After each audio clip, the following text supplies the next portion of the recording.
नमस्कार मित्रांनो, आज आपण दमडी हा धडा ऐकूया. 2:30 वाजण्याची वेळ.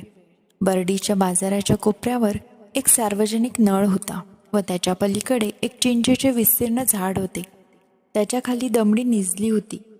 त्या झाडाच्या वाकड्या तिकड्या पसरलेल्या जीर्ण मुळ्यांवर तिने डोके ठेवले होते. धुळीने धुसर झालेल्या तिच्या जिपऱ्या कपाळावरून गालावर लोंबल्या होत्या. झाकल्या डोळ्यांच्या पापण्यांचे केस असूनही दिसत नव्हते. गालांची तर नुसती हाडे दिसत होती. हडकुड्या खांद्यावरून आलेल्या मडक्या चोळीची तिने जेमतेम गाठ मारली होती.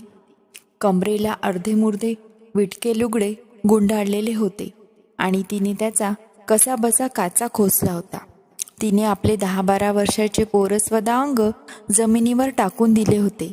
तिच्याकडे पाहिले तर वाटावे की ही तर केव्हाची